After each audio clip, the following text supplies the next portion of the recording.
Hey everyone, it can be really frustrating going versus laners like Irelia, Fizz, Yasuo, or any melee champion that seems like they can just kill you when you walk up to do anything in lane. These kinds of champions excel at all-ins, so the trick to beating them is wave management.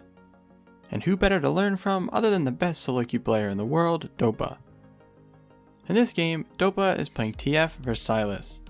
TF is a weak laner, while Sylas is one of the best laners in the game at the moment, so let's see how he handles it. As usual, let's break down the matchup.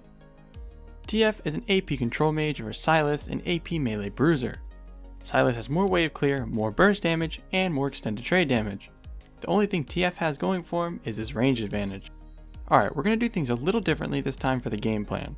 We're going to test your knowledge and see if you can choose the right missions. So for mission 1, what should Dopa do? Push the wave or let it push to him?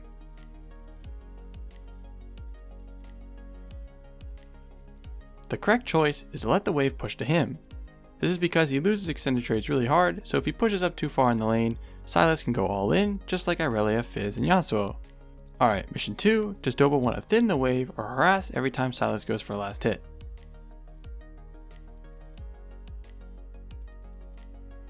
The correct choice here is to thin the wave. This doesn't mean he doesn't want to harass, it just means his first priority is thinning the wave. For the last mission, does Dopa want to build a slow push or freeze?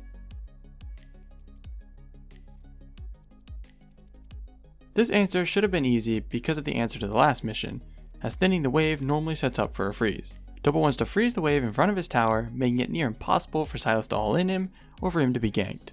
Alright, let us know how you did with the missions, along with anything you're confused about. And let's move on to the gameplay. As the lane starts, Dopa punishes Sylas' bad positioning here, getting some free poke. The reason why he's out of position is that the waves haven't completely aggroed each other yet, as the ranged ones are still collapsing. This means he can throw this gold card without aggroing them. Now he starts auto-attacking a little bit, which is to get a head start on mission 2. Now I know what a lot of you are thinking right now. Why would Sylas push if that's what TF wants him to do? This question gets asked a lot about why the laners are playing into each other's game plans. The reason is each champion has to play towards their strength. So Sylas has a wave clear advantage, meaning he's always going to want to push TF in out of instinct. This gets him a minion lead, mid priority, and makes it so TF can't harass him that much. If he doesn't push early on, TF can stack a big wave and harass Sylas when he's trying to see us under turret, as Sylas isn't a real threat until level 3 like most melee champions. Alright, which brings us back around to what I was talking about. Dopa knows Sylas is going to push, so he gets a head start on mission 2. Then just 1 second later, Sylas uses his Q on the whole wave, which gets him the push lead. But since he just used the one ability he has, Dopa locks his blue card and positions aggressively. This is also part of mission 2 as it doesn't let Sylas auto-attack any minions for free. If he walks up, Dopa can just get free harass. But the Sylas respects the blue card and waits for Dopa to throw it at a ranged minion before it runs out. Now look at the change in positioning from both players. Dopa's ability is down now, so he backs off, which lets Sylas walk up and auto-attack, which is what Dopa was preventing him from doing a few moments ago. Now that his pick a card is coming back up, and Sylas is about to clear these last few minions, Dopa walks up with red card, working on mission 2 by hitting Sylas with it, which is really efficient because he got some harass as well.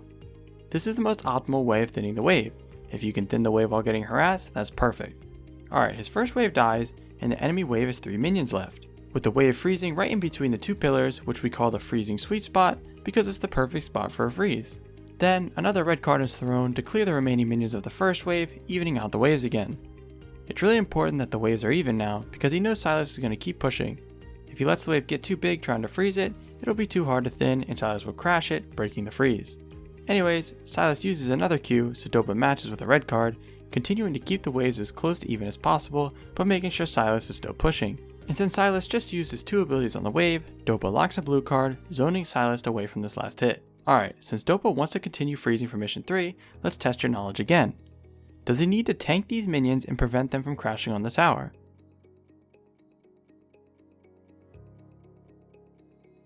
Most of you probably said yes, but the answer is actually no. This is a tricky question because most of the time to keep a freeze, you want to make sure the wave doesn't crash. The reason why he doesn't need to hold the minions is because of the position of his next wave arriving. His wave is about to hit the tower, meaning they're going to be delayed a little bit trying to fight these last 3 minions on the tower. And boom, just like that, the wave is back between the 2 pillars. But to clarify, if that wave wasn't so close to his tower, like around here, he would have had to tank them for a little until the next wave arrived. Anyways, while Sylas is in bot river, Dopa is going to last hit as he still wants to freeze.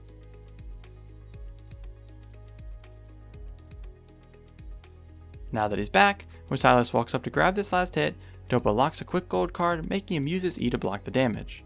This is actually a bigger deal than it seems because the way Sylas' trade patterns work. He wants to use E to go in, but using it defensively means he has no way to jump on TF for another 12 seconds. Then he goes to throw another one, but Nidalee is here trying to gank, but this is easy to avoid with the way the lane is set up. When his pick a card comes back up, he does the same thing as before, getting Sylas to use his E defensively, then hits him with a blue card a few seconds after that. So Dopa is playing a lot more aggressive than before. This is because Sylas is running out of corrupting potion charges, so Dopa can really start taking over the lane.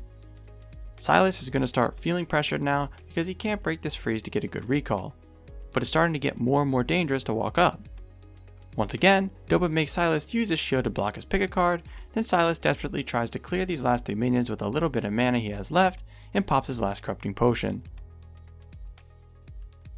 Since he's out of potions with little mana and Dopa has a health advantage, Sylas is no longer a threat, which means Dopa can start hard pushing the waves.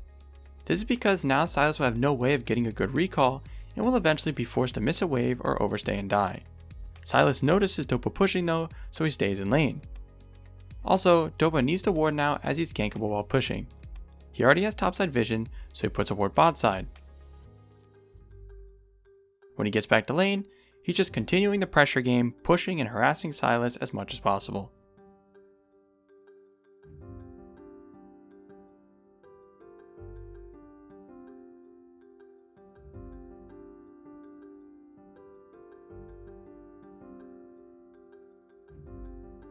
Sylas is really low now, which pulls Nidalee to mid, which is a good thing. Pulling Nidalee mid means she can't be ganking other lanes and lets everyone on the map know where she is. And since Sylas was way too low to stay, he was forced to recall and miss the whole wave, which was exactly what Dopa wanted. Alright, so Dopa didn't get any solo kills here, and it might seem like making Sylas miss one wave isn't a big deal. You have to remember this is Korean Challenger, so players at your own elo aren't going to know how to handle this situation. They're going to overstay and die, or try to fight you with your tower there, the list goes on. And after watching this, you should have a much better idea of how to play against these oppressive melee champions that can run you down the lane and kill you easily. Anyways, that's going to be it for this one. Thanks for watching.